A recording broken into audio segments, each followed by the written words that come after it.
what did he call it? It's the dopamine. Yeah.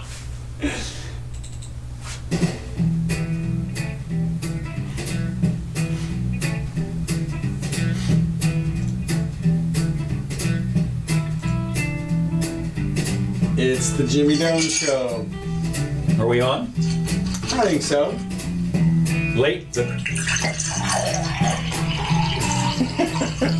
This is for you, little. pouring the coffee. Well, What was that? What was that sound effect? He asked. sound effect. What do you mean? I mean, yeah, sound effect. Hey, everybody! This is Jimmy Doane Show. Welcome to the show. It's 4 o'clock on Sunday. Hey, Gene. Good to see you, sir. Uncle Bill. Good to see you.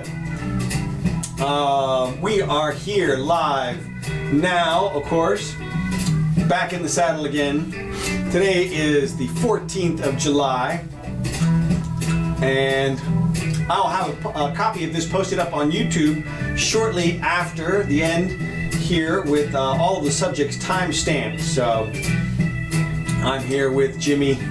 So what you can do is tell your friends that don't get to listen to it to go listen to the YouTube version, and they can skip ahead to the good stuff. Well, actually, it's all good That's so stuff. obvious. That's obvious. Okay. Obvious stuff there.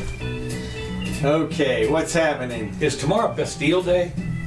It's I thought it was around. The 15th? Isn't it the 14th or the 15th? Bastille Day? Yeah, 14th. I thought maybe. I don't know. That's today. Okay. I didn't see Happy it. Bastille. Yeah, happy Bastille Day. Well, yeah, we're getting ready to have one in this country with the way things are going. Who's gonna storm it? Where are they gonna storm? They're going to storm Area 51. Yeah. Well. No, they're going to storm Area 51. Yeah, Hey, look, you can man. sign up. 500,000 people. Yeah. Wait a minute. 500,000 people have signed up. Said they want to go. Uh-huh. And at 3 o'clock in the morning, they're all going to rush Area 51. In Wait a minute. costume. Well, I guess. Sure, And why not? Because what you can do is if you're in... Because then the government doesn't know who to shoot. Well, that's right, because there might be aliens. Right. And, if you were smart, of course, you'd sail in there in your spaceship. Right. Lacking that, you just charge over from the nearest town. They're gonna meet all up in this town nearby, and supposedly now my guess is that And maybe not everybody who said I'm interested is going to show up. Do you think maybe? Maybe there's possibility. I'll tell you what. If I was running a brothel, I know where I'd be opening up this weekend or whenever September 20th. September 20th, right? 3 o'clock in the morning. Yeah. Uh-huh. So it will be. It'll be interesting. Have you been out there? To Area 51? Yeah. The area around it. I can neither confirm nor deny my. Well, I've driven past it once or twice, and of course it's every single. Yeah, well, I drove past it. But I mean, every single 7-Eleven, the gas Right. stations, little touristy Stop shops. here. Stop here for your alien paraphernalia. Listen to the clerk's story. Oh my God! Yeah. One time. we have an official. Everybody has an official abductee. Mm-hmm. So let me tell you my story. My cat here. $35. Huh? Yeah, That's right. Exactly. So He'll tell you. Well, no, these people. Okay, like you said, if 500,000 signed up, that means 12 will show up to store. No, I could see them getting a couple of thousand people out there, like you said, as a camp. But one helicopter buzz by, and then you're down to 50. you think about the number of people, for instance, that show up at Burning Man. Uh-huh. And I mean that's kind of a culty thing. Oh yeah, totally. And But here's the thing. There's nothing out there, okay? I'm sorry. You can watch Bob Lazar's interview on Joe Rogan and you can just tell he's just making stuff up. Yeah, left and right. No bathrooms in the ship. Yeah, sure. Yeah. Well, the thing is, they're the kind of organism that consumes everything. Yeah. They're like nuclear the sun energy, not the stuff that's Fusion, waste. right. Fusion. It's fusion. It's Right. organic fusion They where fuse nothing their is poop wasted. into fuel. I got on the way. Yeah. So Clearly. So that's it. And the toilet paper and everything. Don't need it. No. No. If everything you consume is converted into energy, Yeah. E equals MC squared. Okay, so moving along, a couple That's pieces. right. Important update. Go ahead. Important updates. Well, a couple of things, of Trump things we have to start off with, I suppose. Okay. Trump tells Ilhan Omar and fellow freshman Democrat congresswomen Get out. to go back where they came from Right. and fix their corrupt, inept, catastrophic countries of origin before telling America how to run its government. This I thought was interesting. What? So interesting to see This is the progressive Democrat, he says, quote, "It's so interesting to see the progressive Democrat congressmen, the PDCs, I guess that is, who originally came from countries whose governments are corrupt, complete and total catastrophe, the worst, the most corrupt, and inept anywhere in the world, if they even have a functioning government at all, and now loudly and viciously telling the people of the United States, the greatest and most powerful nation on earth, how our government is to be run." Trump posted to Twitter Sunday. Why don't they go back and help fix their totally broken and crime-infested places from which they come? Then come back and show us how it's done. Now, my thinking is this. They've seen what real corruption looks like. Uh-huh. So they've come over here to tell us not how it's done, done. but the opposite. You know, we've seen what corruption looks like, and you're corrupt. Oh, it's not done right. Yeah, no, this is just a high quality trolling here. So Totally. Yeah, I mean, this totally. It even he's gets just, and they're all over it. They've all Twitter responded, and they're racism. right. Well, sure. Yeah, exactly. Yeah, Nancy Pelosi. They all came out and said racist, homophobic, xenophobic. This is the lowest of the low. Right. Twitter. It's all. I mean, this is lots of targets here. Trump Yeah. but it's all trolling. He's Yeah. just doing it for fun. Yeah. And you could tell there was a line in there. They were like in the last, it was a triple tweet. Oh, is that right? Yeah, and there was some line in the last one. Now I can't think of it, but which you could tell it was an obvious troll. Like it was just a little extra slap poke. in the Yeah. exactly poke in the eye. That's it. And they're all over it. He's totally using their Twitter feeds to advance his Yeah. popularity. Well, I'll tell you, Name this recognition. is interesting. Go back where you came from. So, I know also, Oh, but like 3 out of the 4 are born in the U.S. were they?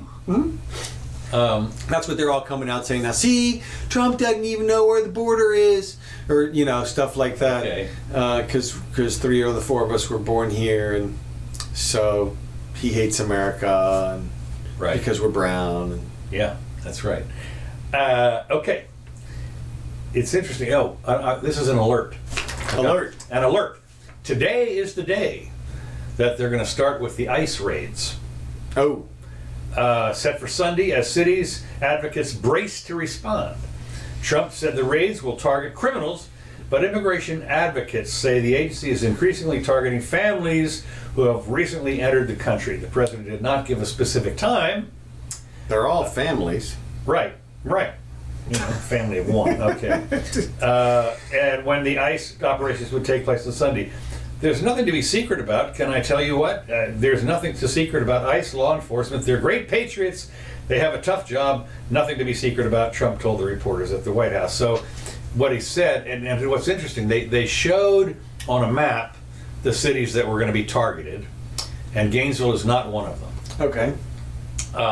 But it's like, I don't know, New York and, I forget what it is. There's like 6 or 7 of them across the country. San Francisco and not Dallas, but someplace in Texas, some Chicago maybe. I forget what it is, but Denver, something. Anyway, those are the ones that supposedly are going to be targeted. Now, the mayors have all come out and said, no, we're not going to tell him. We're going to, zip. We're not going to say anything about where these people are.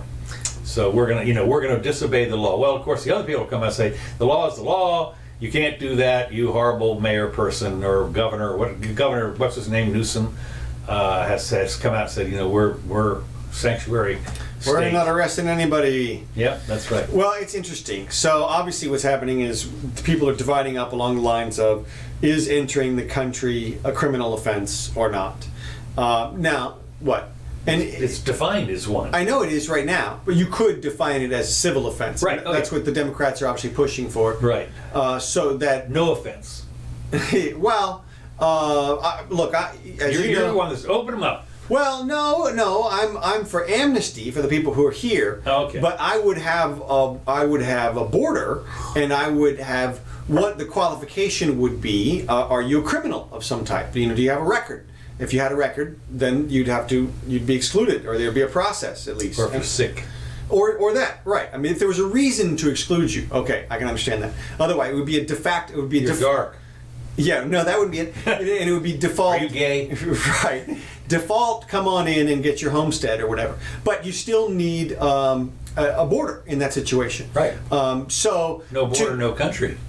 Well, I don't know if it goes that far, but you could imagine a whole lot of problems if we did not have any border enforcement at all. For example, I mean, just as an example, if somebody wanted to create a gang of raiders or something and come in and hit some city, I guess maybe they could do that and get back across, or sort of an Old West Sure. type of thing. Santa Ana, whatever. So. Yeah, but I mean, I don't know. Maybe it's not that important, but it seems like you said, it seems like we should have a legal border.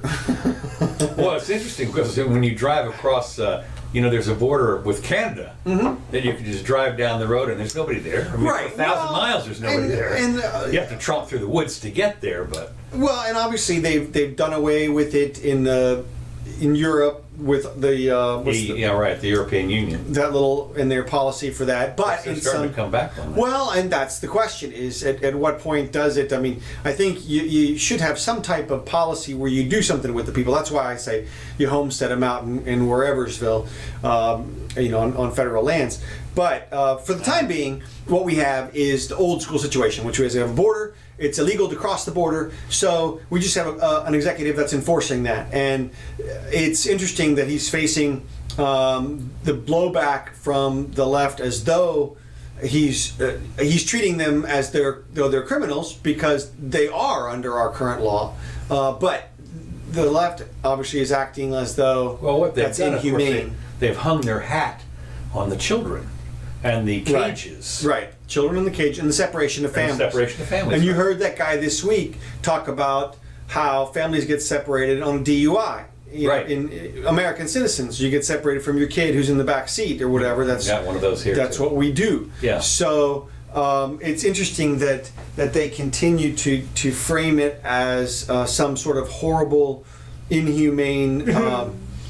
Well, if you were to imagine those people as just being like regular people off the street, like let's say we had raiders who went into Mexico and plucked little children and then stuffed them into those cages or something, okay, then you cry all about it. I mean, then it's horrible, right? But if it's we don't do that. People right? who have committed a crime. I mean, go to any one of our detention centers. We have a juvenile detention center right near here. There's stuff full of kids in cages. I mean, that's all it is. Right. It's right, kids right, in right. cages. So we draw a line somewhere, and it's at criminal activity. And the only question is what do we define as criminal activity? I think you almost have to have just crossing the border as some level of crime. Otherwise, we've always said that the solution to this is to arm the guards with paint guns. And you just paint 'em up. tag them for. Well, at some level, you got to bring them in. Somebody's got to bring them. I know, but you can spot them pretty easy when they're paintballed up. All right, next topic. Okay, we got. Okay, this is totally off this subject. Okay. There's this new study out. Another scare me. Study suggests a possible link between sugary drinks and cancer. I saw this on your list. What does this have to do with us, though? What? It's another scare thing. I mean, not a week goes by that coffee or sweeteners or something else is bad for you.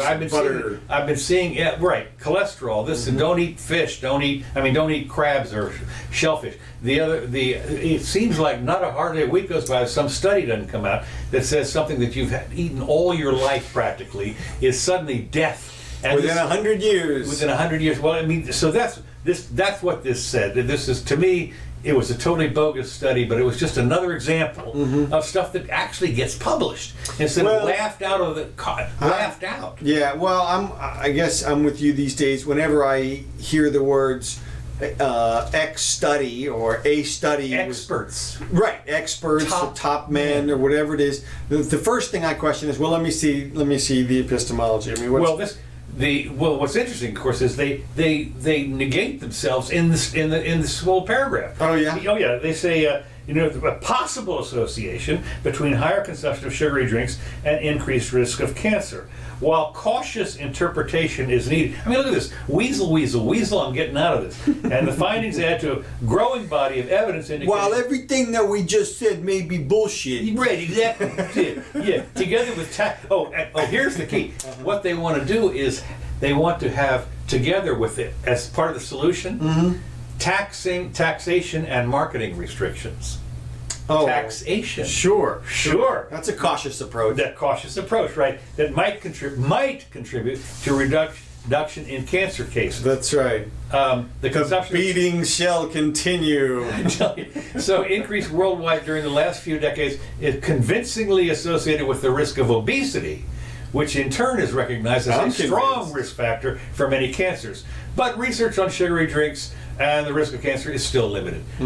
What is it? Is this a story? I mean, this is what gets me about this. Is, I mean, I read it, and I'm laughing because, not hardly a day goes by that somebody doesn't come up with some study, and this is the Journal of Maryland Internal Westchester Medicine. Some people are. Well, the favorite ones that I keep seeing are the ones that veganism is better for the environment. Yeah. Oh. We got another one here on better for the environment. All right. We got another one here. Go ahead. As kind of an aside, this is kind of a little light note here. Okay. I love this. Driver was cited for using a 30-can beer pack as a toddler's booster seat. She apparently pulled over for something. Toddler was not injured. A child seat was brought to the driver, and Family and Children's Services was notified of the incident. The OPP, police people, are using it as an incident as an opportunity to remind drivers of car seat safety. And what I thought was interesting, as you know, when you were growing up, we had no such thing, and you're here, and you're here. I mean, you've been wounded. Yeah, I understand that. I mean, we understand. Yeah, it didn't affect me none. No, that's right. Well, look, the obvious first question is, what kind of beer was it? That's right. And because that's important. And then the next obvious question is, what kind of kid was it? Because apparently it was like a 2-year-old, a toddler. So apparently. Well, I mean, was it a good kid or a bad kid? That's true. Because if it was a bad kid, you could see kind of strapping him in a little loosely. Okay. And that's right. And of course, was the beer for the kid? formula flavored beer flavored formula. Yeah. Right.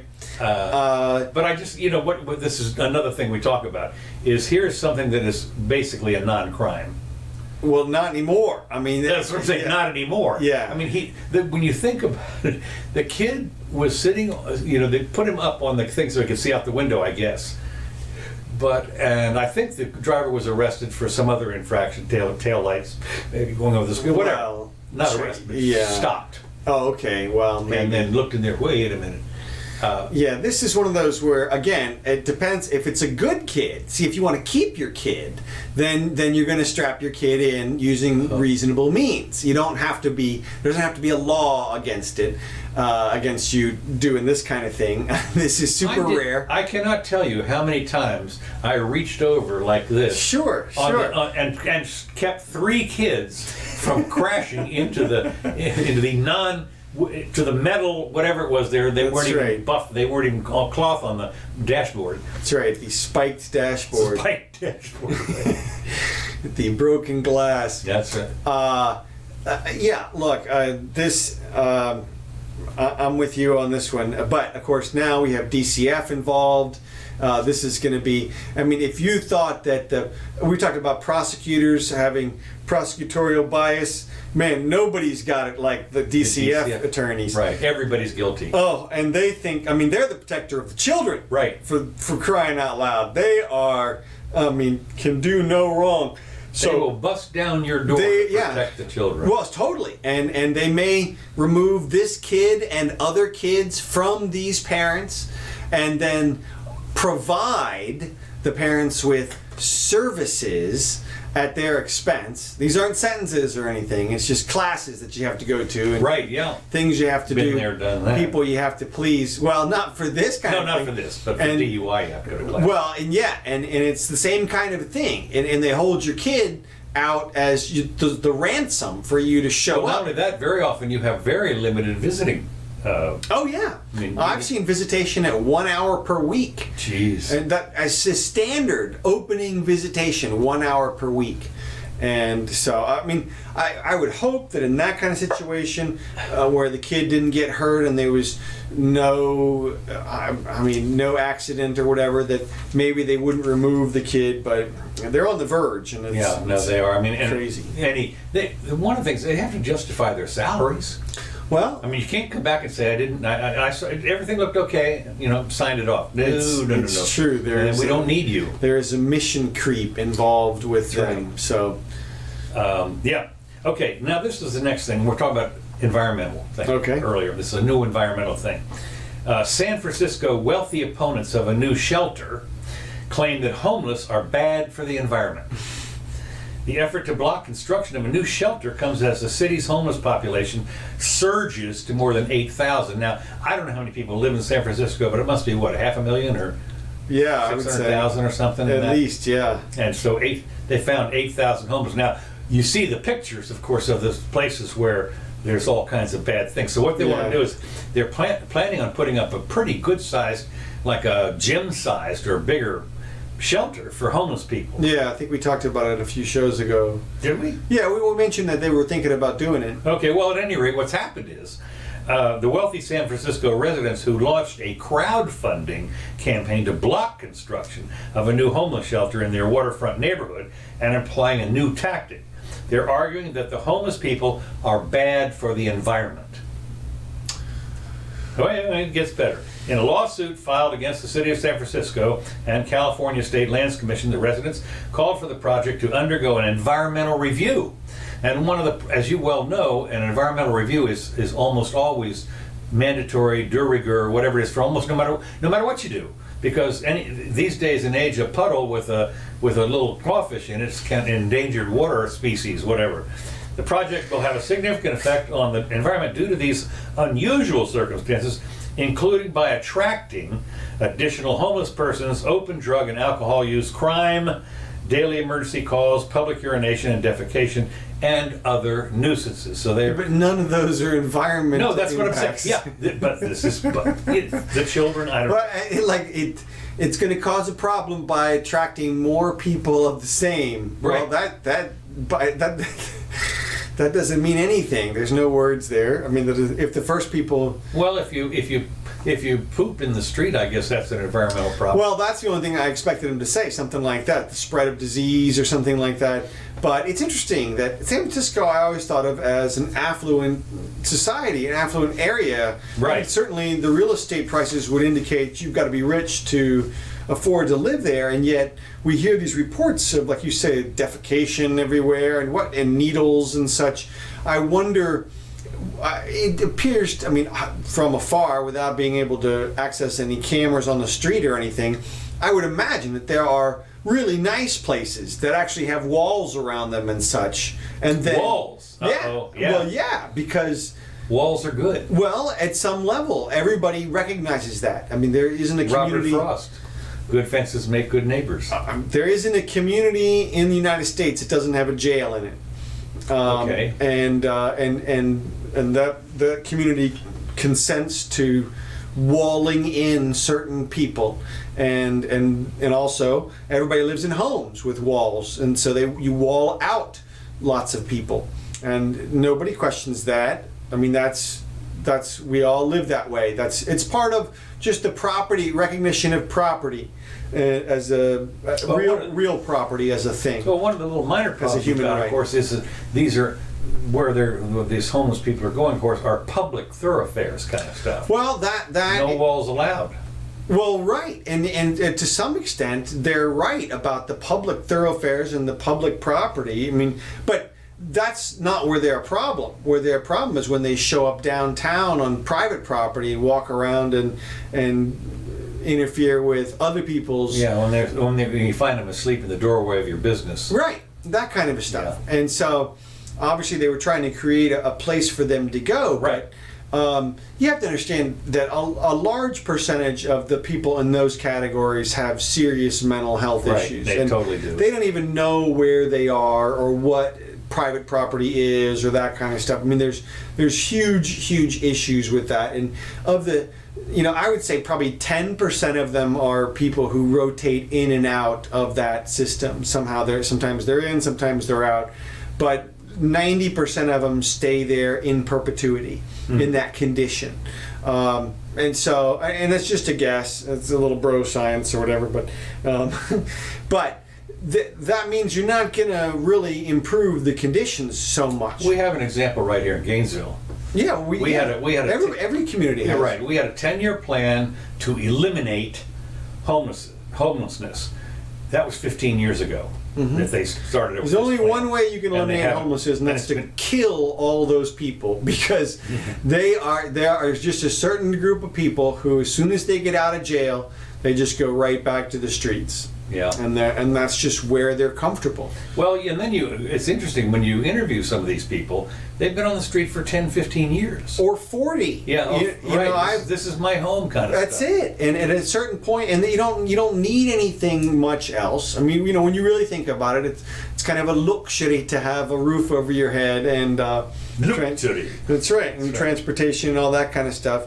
I mean, we certainly have. And these people at any time can go, they know they can walk up to any number of shelters at any time and get a shower and have a decent bed to sleep on for a little while. And they can even volunteer and do stuff, or they have little work projects that people can do. So there's a whole bunch of people who are focused on this, and it's a very small percentage of the population at the end of the day. So, well, it's interesting to me. They did a study in Chicago. This was a number of years, maybe 10, 15 years ago, I remembered it. They were interviewing the homeless people, and they said, yeah, well, we get, you get fat here in Chicago because you get a token to get on the streetcar or whatever, on the buses or whatever. That's free, and you can travel from shelter to shelter. And or food to food. He says, there's or you nobody can sell your token to somebody. Yeah, well, I suppose, sell your token.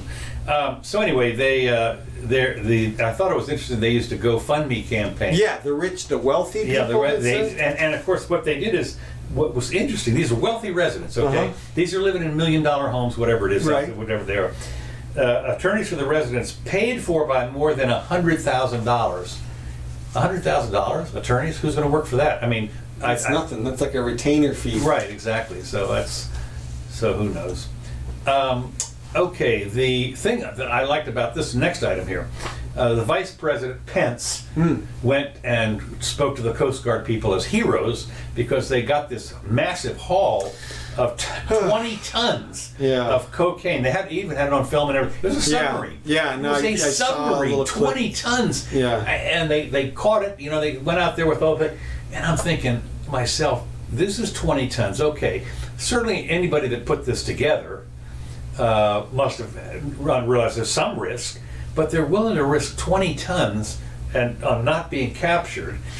But how much others getting through? I saw a movie. I've seen movies like this all the time, where the guy who they suspect is bringing cocaine, he will sprinkle his suitcase with just the very smallest dog alert type, and then everybody goes crazy up against the wall, the whole deal. There's nothing. Well, meanwhile, the luggage gets out of there. Right. And this is a 20-ton diversion. Right. I don't know. This is the Bandit is this submarine, and Smokey is coming along later. Right, exactly. Well, and you never know, except that we saw just last month, we were talking about that $500 million haul out of Pennsylvania, right? Out of Philadelphia. You're right, Philadelphia.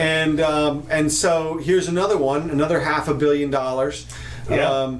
You know, to me, when I see this, I think a couple of things. I mean, you know, first, all respect to the Coast Guard and everything, but to me, this is a tragedy. This is a hideous, awful tragedy, because what this is an exemplification of the war on drugs. Right. But it's not a war on drugs. It's a war on ourselves. It is a civil war. Well, the drugs get arrested and burned, but and get people executed. die, and our guys get killed by. We are funding it ourselves. Our citizens want the stuff, and so we are paying for this submarine and all the crew on that, and we're paying for all their arms and everybody to act to bring that stuff in, and for the Coast Guard to go intercept them. And we're paying for the war on both sides. It's friendly fire, and it's horrible. And when you look at the stakes of $500 million,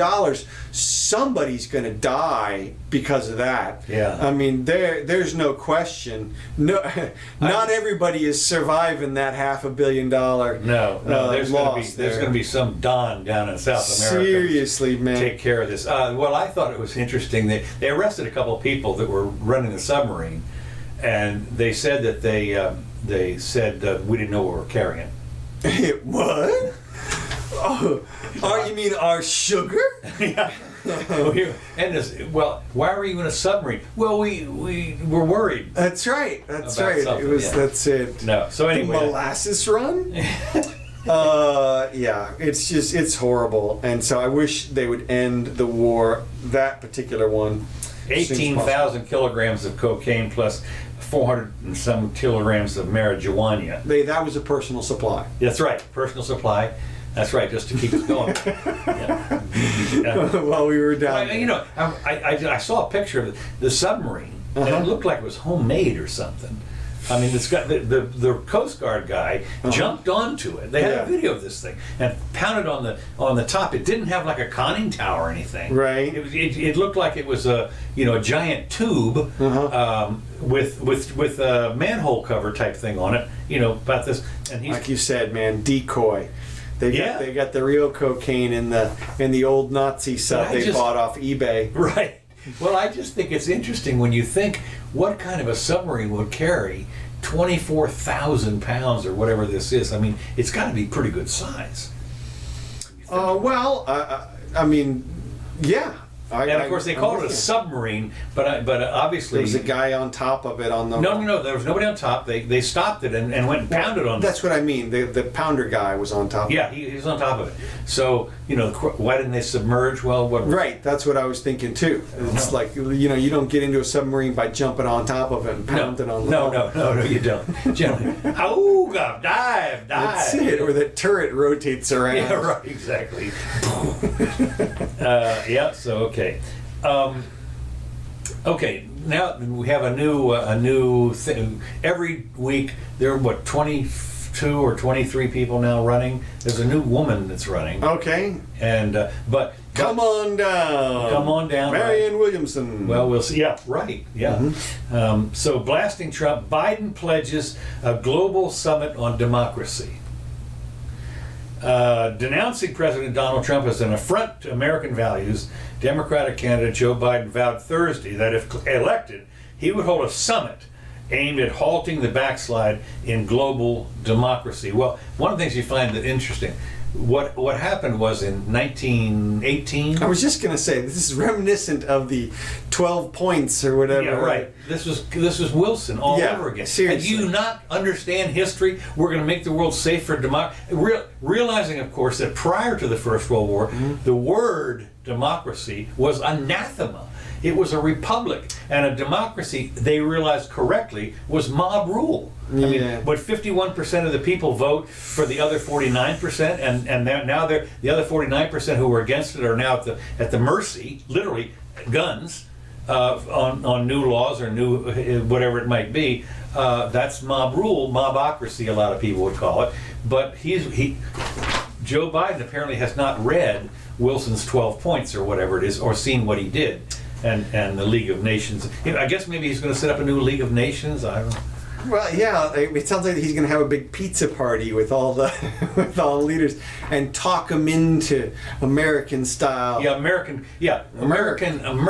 values, and of course you know that if you are a jihadi, you're really not really interested much in American values, or democracy. Never even heard of it. Barbie dolls. So, yes. So anyway, he still leads in the polls, and he wants clear goals based on sound strategies, not by Twitter tantrums. He tweeted out. Biden, I heard he say some things about Trump in there.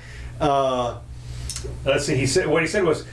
He sees the world of Trump as he's insincere, ill-informed, and impulsive, and sometimes corrupt, dangerously incompetent, and incapable, in my view, of world leadership and leadership at home. Well, that's pretty well covers the waterfront. What's fascinating to me is that not only does that series of adjectives not describe Trump at all, but it actually perfectly describes Biden, if you think about it.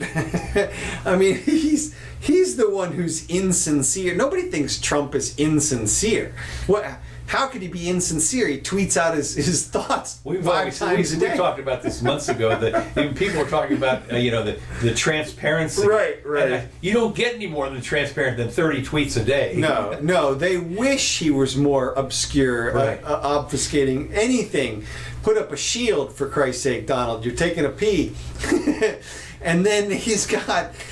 And then what else he says? He says that. He's sometimes corrupt? What the hell does that mean? Yeah, right. That's it. That doesn't... Either you're corrupt or you're not. Sometimes he's a thief. That's right. Yeah, what? No. But other times he's not. No. And dangerously inept, that's definitely Biden. That's definitely not Trump. Well, what's definitely interesting is you go back and you see some of the stuff. There was something the other day, I forget what it was, it showed Joe Biden like in the 70s giving a speech.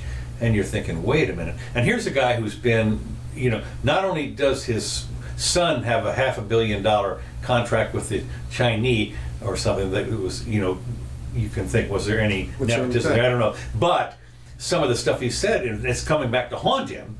Some of the stuff he said, of course, as Scott Adams says, you go back 2 decades, that was then, this is now, that kind of thing. Yeah, that's true too. But I mean, when you have a statement like that right there, which it's almost, he wants people to believe that stuff. It's like one of those things where... Right. He chastised Trump for downplaying human rights and voiced alarm at the rapid onset of authoritarianism, which is, that's the executive orders are always a little scary. What? So he says, events of authoritarianism, nationalism, and illiberal tendencies around the world, even among U.S. allies such as Hungary, the Philippines, and Turkey. Well, these are not really.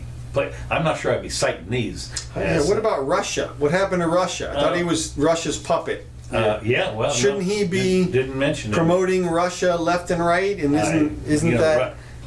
They leave that up to Rachel Maddow, I guess, because she's always the Russia. I guess.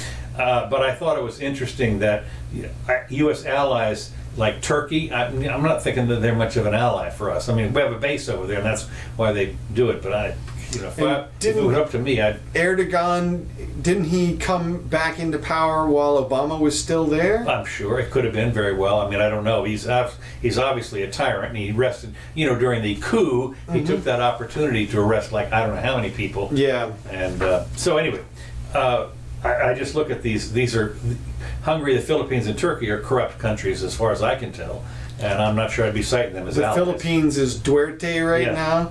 And open season on drug dealers. Yeah, and he's blaming that on Trump. Okay. Yeah. So anyway, okay. Next item. They got Acosta, not the Acosta from CNN, right? But the Acosta and he bowed out. Yeah, he did. Yeah, because he was the guy. That does not look good. No, he was the guy that quote defended. No, he was the prosecutor. Oh, he was the prosecutor, right? Yes, and chose not to prosecute, and not to handle. Well, not that he didn't choose not to prosecute. Oh, he got a conviction. Oh, is that right? Okay. Yeah, and he got him 18 months in jail. Okay. Sort of in jail. No. Well, it was it would have been in jail, but what happened was there are special arrangements every sheriff's office can make in terms of your appearance in jail. And what they gave Epstein was a super sweetheart appearance deal, whereby he could leave during the day and come back and stay overnight in the jail, and they counted that as a day in jail.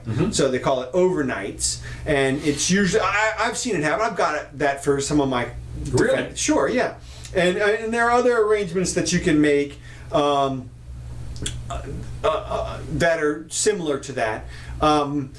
So it's hard to say whether he got a sweetheart deal or not without knowing the facts on both sides. What the defense attorneys were Dershowitz and some other super high-powered defense attorney, Right. who, if you said his name, I would remember. But Dershowitz, to me, is a super excellent attorney. Whenever he talks about his legal craft, he knows what the hell he's talking about. So I gotta believe, and Acosta said he was pressured by those guys, which to me means he was outclassed by them. Because if you're feeling any pressure, you're not looking at it the right way. Okay. Because you shouldn't be feeling. It's not your job to feel the pressure. That's on your case. Yeah. Or the defendant. So it's the same kind of thing. If you're the defense attorney, you shouldn't be feeling the pressure. That's for your defendant. So. Acosta was probably just overwhelmed and outclassed and pushed into a good deal for Epstein, and so there you have it. But the fact that he resigned, you never resign because it always looks like you were Didn't take doing him it. long either. No, he jumped ship. He jumped ship. And, Exactly right. I mean, he saw it heading. Yeah. Well, I mean, there was a lot of pressure on him to split. And of course he... Well, if you didn't do anything, then you stick around and you say, eat it, whatever. Knock yourselves out. Oh, they were all saying it looks pretty bad. In fact, That's what I'm saying. The former Palm Beach state attorney, Barry Krishner, alleges Acosta's characterization of why Acosta pursued a plea deal for Epstein. I can emphatically state that Mr. Acosta's recollection of this matter is completely wrong, meaning that, whatever Acosta said is a lie on that... That's what I got out of this. Well, we'll see where the chips fall on this one. It's tomorrow, Monday is his Epstein's bail hearing. bail hearing, right? And of course, what he wants to do is to go, put a Ankle monitor on it. Go hang out at his $1 million house. and his multi-million and 24,000 square foot house. I mean, that's It's like a jail. right. It's a total I can't even jail. leave here. Domino's, can you please deliver? That's right. Catering. Can we get some catering in here? That's right. Not Domino's. I can tell you. No, hell no. Hell no. Are you kidding me? Every day this. It'll be Dominica's. Exactly. Yeah. Until the trial is over, you're eating like a king, just in right. case you go down. But. Well, he's entitled to that, and we'll see where the facts are. I haven't seen any facts yet, which is interesting because normally you would see a parade. I've seen a couple of reports of girl says he raped me when she was 15 or something. I thought they had 2 or 3 of them that came forward. Well, I haven't seen those facts plastered all over the place is what I'm getting at. I haven't seen, sordid details of Epstein case as, he did this or did that. What I've seen are these vague references to a safe room nobody's allowed in. Well, it's a damn safe room. Of course nobody's allowed in it. And then they said he had an actual steel safe which had secretive things in it. Well, duh. Right. That's what a safe is for. So they've told us nothing about the allegations so far, except that he had this prior conviction for solicitation out of Florida, which I think he pled him down to misdemeanors at the end. They might have been felony solicitation, but well, it's interesting. They have here instead the registered sex offender and self-admitted pedophile would agree to house arrest. That is $21,077 million in 1930s, where investigators found a cache of child porn. I don't know anything about that.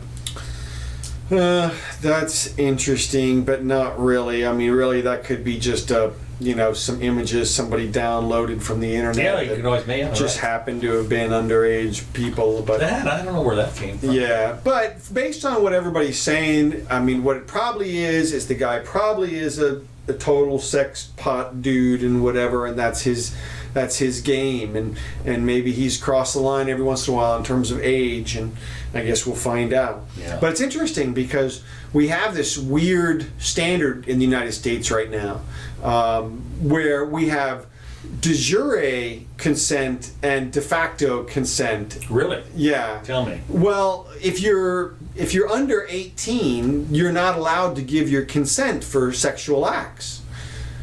So they don't unfortunately make a distinction between that and de facto lack of consent. Okay, so in other words, if you're 15 and you fool around with your 15-year-old partner, you're both guilty of felony sex acts, and you both get to register as sex offenders and all kinds of stuff, and and so we've created this criminality for our kids, and and especially 13, 14, 15, 16, 17-year-old boys. Okay, it is a pile of hormones. It is entirely natural for them to want interaction with girls, okay?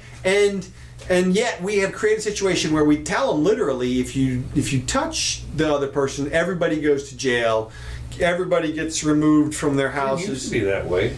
Well, it's that way now, and it's no. But when I think about it, when the guys I went to a boys' school, but we all got our driver's license at 16 in one day. Right.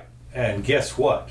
It was to go see some girl. That's exactly what it was, and you had a back seat, for God's sakes. Right. I mean, nobody didn't do that kind of thing. I mean, it got to be, boy talk. Now, whether you did it or not, you bragged about it. Right, exactly. And so there you are confessing to felony sex crimes that you didn't even commit. Right. Because why not? Hell yeah, I got to second base and third base and whatever. And but now people take this stuff so seriously. I'll tell you how seriously you take it. There's another story this week that it's all over the news, because I think even everybody recognizes that the pendulum has gone too far in this case.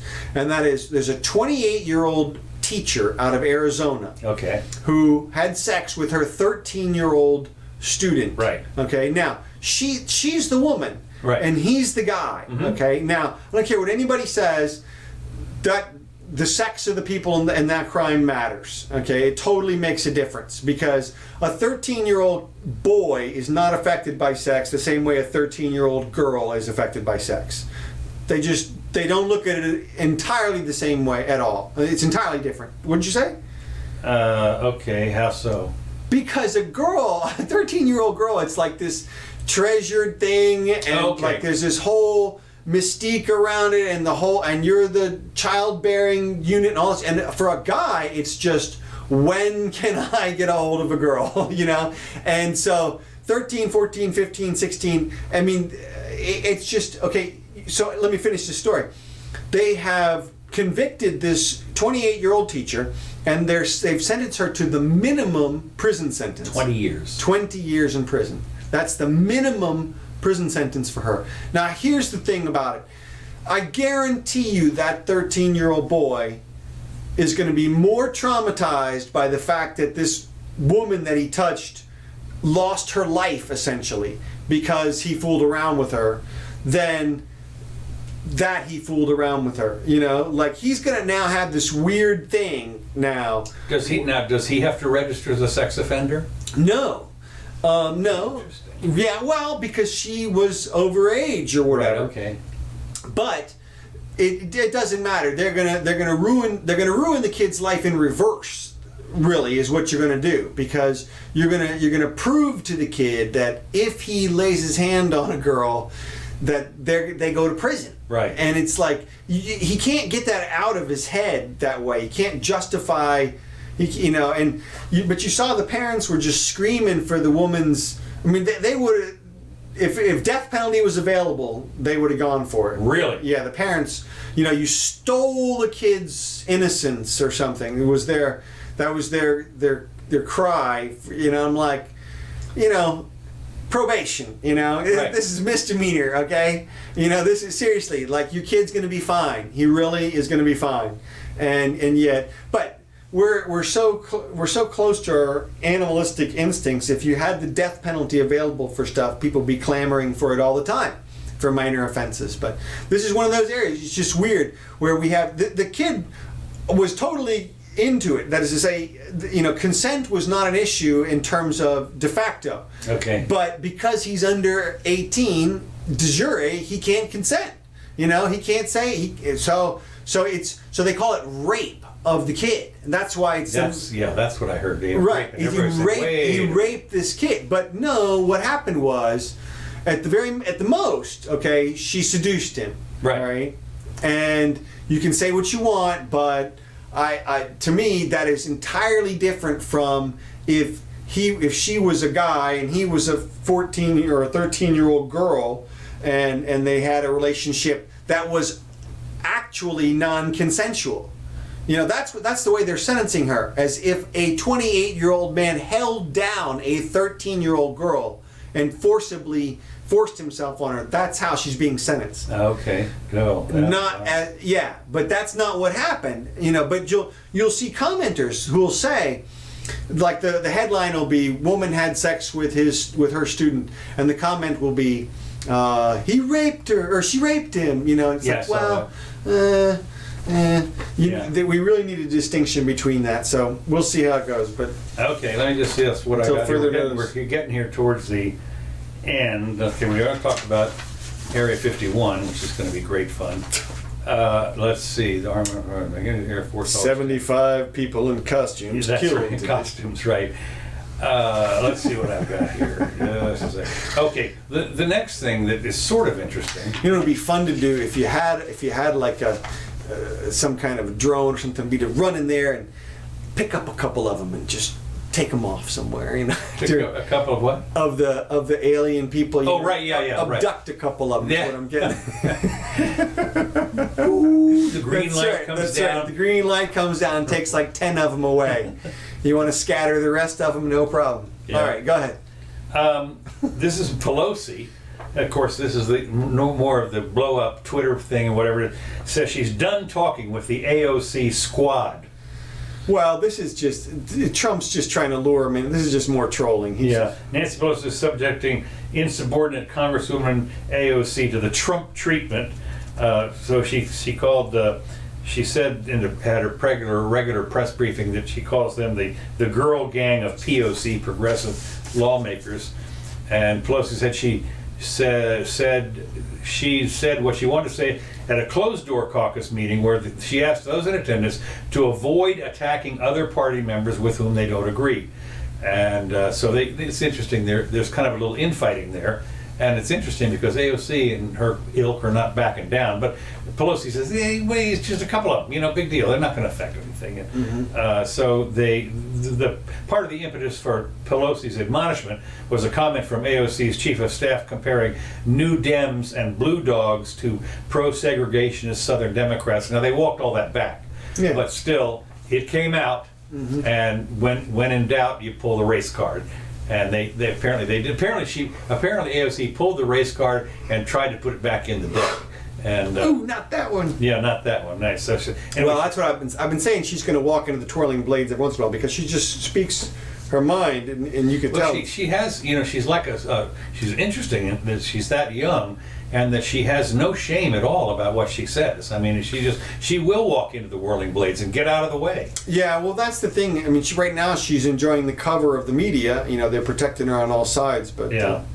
we'll So see. anyway, that's that. And the last thing I've got right here, right at the end. Do you have something special?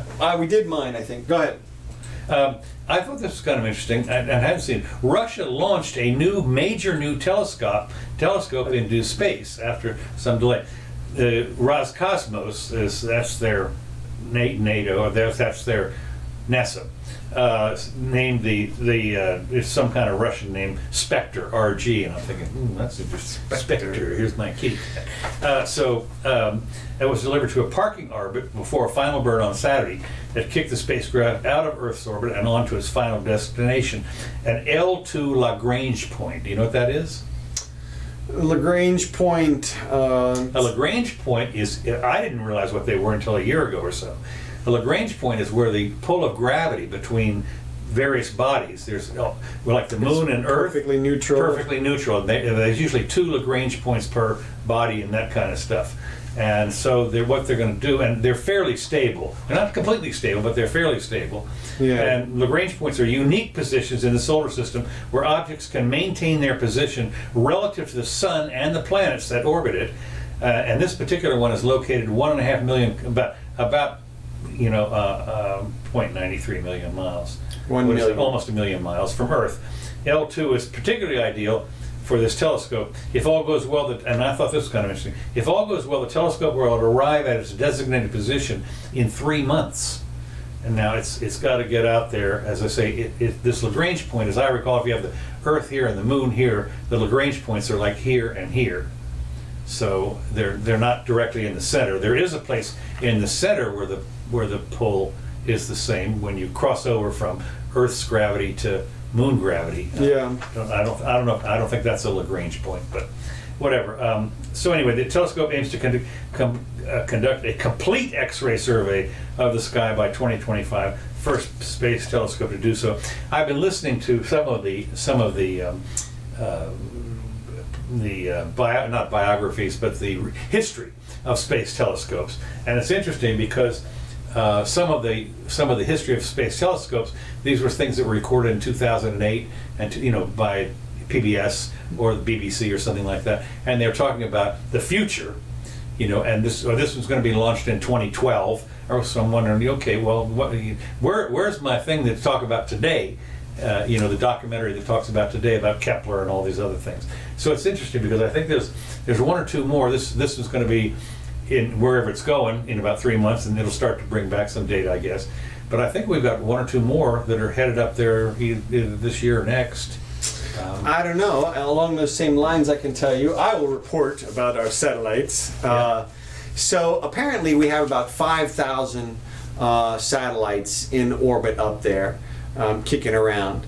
And Musk and company want to put up an additional 12,000 very low Earth orbit CubeSats. Right. 500-pound a piece, basically.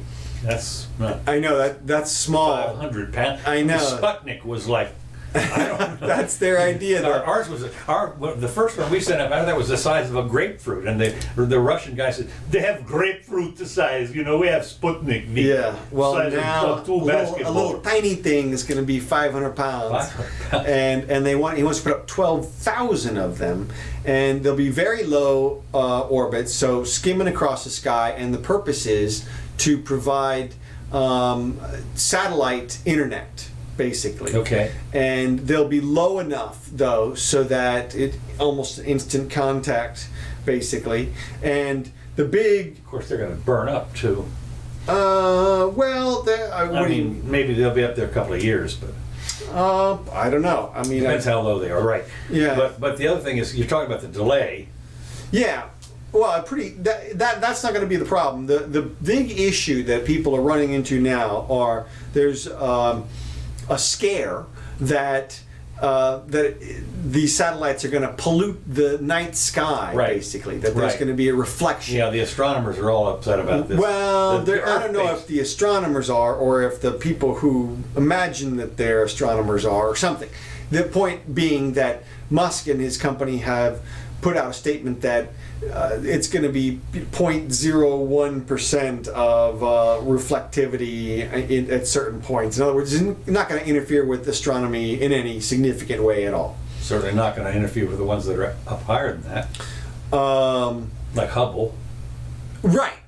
Well, no, this would be ground based stuff, and they're particularly worried about dusk and dawn, little glints off them. But they have ways that they can angle the satellites and configure them as they're going around to minimize even that.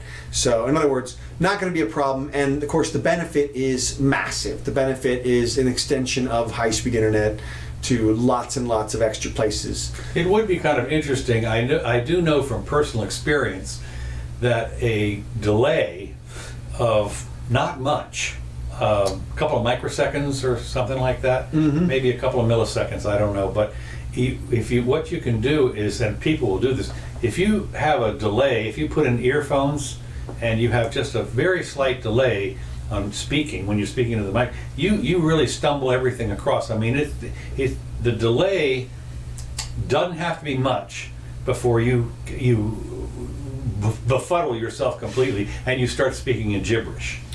Well, I'm going to say they're going to have that figured out. Yeah. So it will be interesting to do the speed of light times the up and down or whatever. But what will also be interesting is when you have all these satellites, they all have to be like linked together, sort of. Yes, that's going to be the whole trick. Is you're going to be linked on one satellite, your signal's going to be there, and as it goes over the horizon, it has to pass off your. Well, I would think that they're going to pass it off a lot quicker than that. With how many satellites?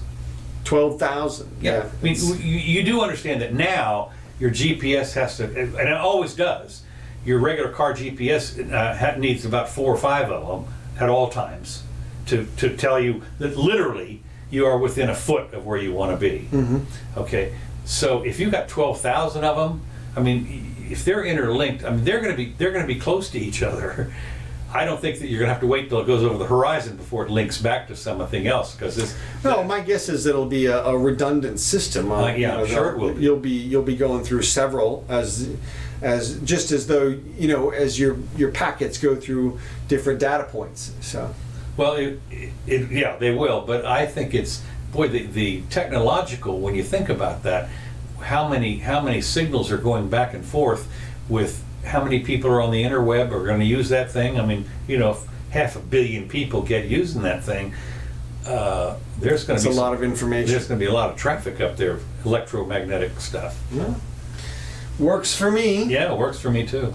So, all right, that's all we got. Okay, well, that's good. Yep. So, thanks everybody for tuning in. Thank you, Kevin MacLeod, for these tracks. Oh, a lot of people join us today. Looks like. Hope you guys had a little fun. Who helped? Who? Oh, we had Susie and Jody and Chad, Gene, Uncle Bill and Kelly. Good deal. Yep. So and we'll be back Wednesday. Yep, sure enough.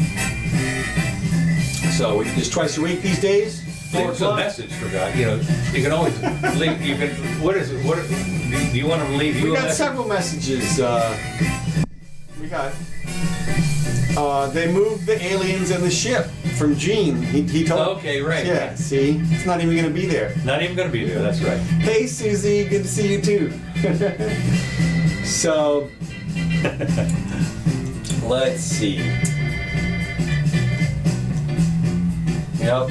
All right. That's all we got. So, all right. We'll be back on Wednesday. So, new stuff. See you then.